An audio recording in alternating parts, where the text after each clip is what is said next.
Welcome back to the Learning Summit podcast, where we dive into the future of work, learning, and digital transformation.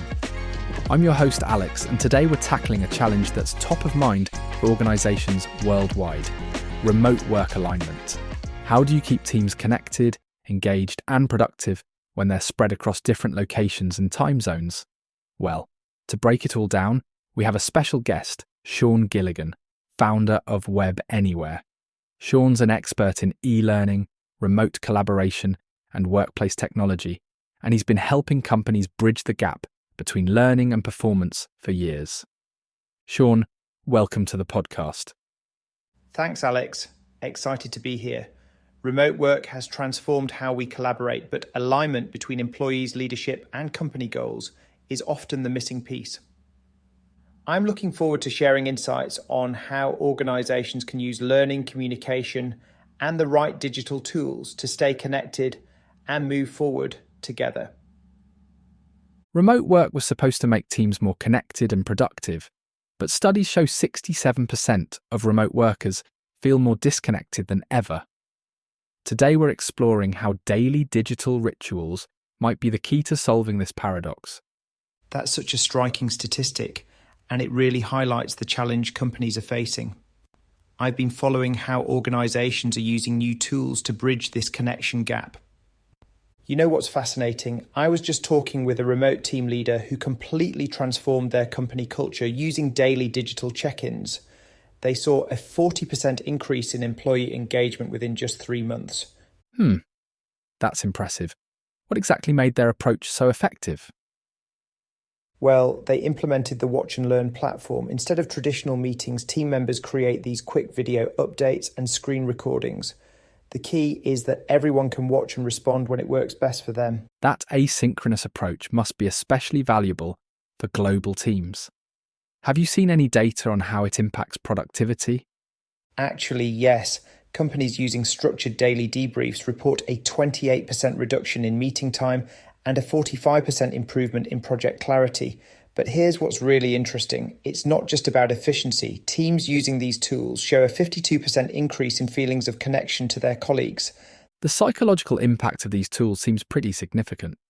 I've read that regular recognition, even through simple digital interactions, can boost employee retention by up to 31%.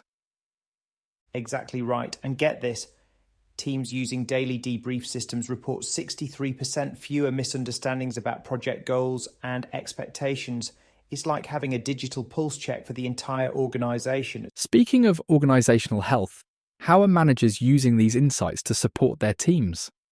So this is really cool. Managers can track patterns in engagement and spot potential burnout before it happens. One company found they could predict team challenges up to 2 weeks earlier than traditional methods. They're using AI to analyze communication patterns and sentiment in these daily updates. That predictive element could be game-changing for remote team management. Absolutely. And here's another unexpected benefit. These daily check-ins are creating this incredible knowledge repository. Teams report spending 40% less time searching for information because everything is documented and searchable through these updates. The efficiency gains are impressive, but I wonder about the human element. How do teams maintain that personal connection? Well, that's where the social features come in.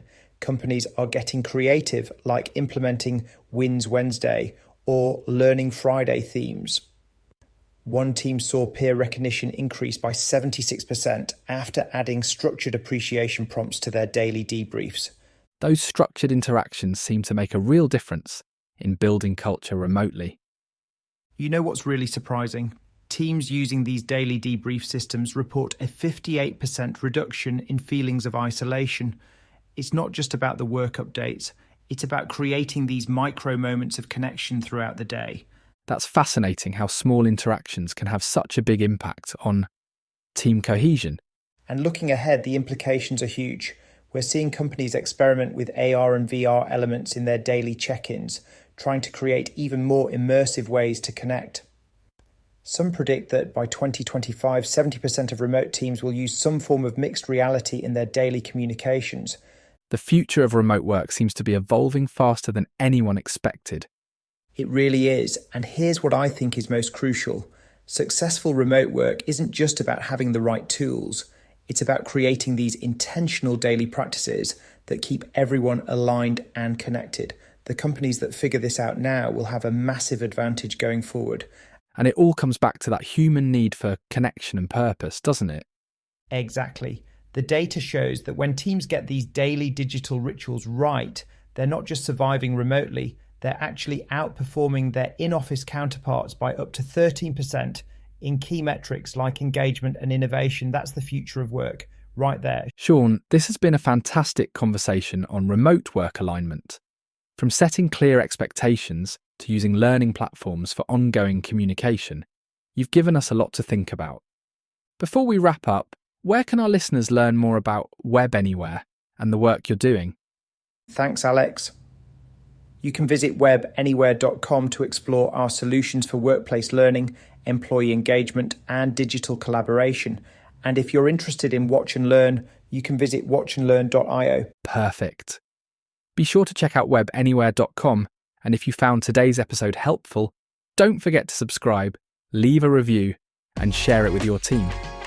Thanks for tuning in to the Learning Summit podcast, and we'll see you next time.